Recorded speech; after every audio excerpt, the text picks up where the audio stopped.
বিশ্বের সর্ববৃহৎ তেল রপ্তানিকারক দেশ সৌদি আরব জ্বালানি নির্ভর অর্থনীতি থেকে সরে আসার চেষ্টা করছে অনেক দিন ধরে। লক্ষ্য হলো পর্যটক ও আন্তর্জাতিক ব্যবসা আকর্ষণ করা। এজন্য কনসার্ট, ডিজে পার্টি, নৃত্য সহ নানা পশ্চিমা কালচার উন্মুক্ত করে দেন ক্রাউন প্রিন্স মোহাম্মদ বিন সালমান। এ নিয়ে তীব্র সমালোচনা উঠলে তাতে কর্ণপাত করেননি এই যুবরাজ, কিন্তু শেষ পর্যন্ত বাধ্য হয়ে এসব পশ্চিমা কালচার ছুঁড়ে ফেলল সৌদি আরব।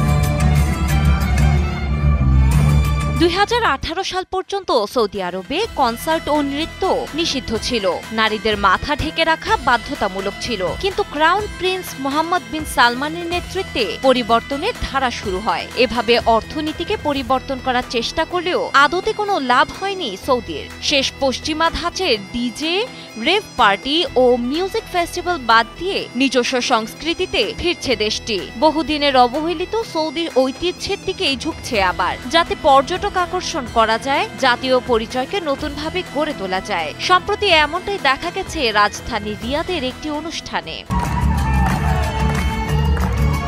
রিয়াদের বিলাসবহুল মঞ্চনাটক তেরহাল। এতে এক অভিনেতা লাল সাদা কেফিয়া মাথায় সাদা ঘোড়ায় চড়ে সৌদির ঐতিহ্য ও প্রধান পর্যটন স্থানগুলো ঘুরে দেখান। নিজস্ব ঐতিহ্য ও সাংস্কৃতিক প্রেরণায় তৈরি অধিকতর পরিশীলিত বিনোদনের দিকে এগোচ্ছে প্রতিনিয়ত।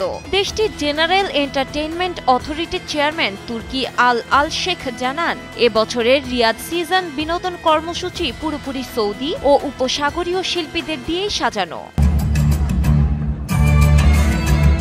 তেরহাল মঞ্চনাটক, যার অর্থ যাত্রা, এতে ঐতিহ্যবাহী সৌদি গান, স্লোগান, জাতীয় পোশাক যুক্ত হয়েছে। আধুনিক লাইট শো ও হাইটেক যন্ত্রপাতির সঙ্গে রয়েছে এক তরুণ নিজের দেশ ভ্রমণের গল্প তুলে ধরে।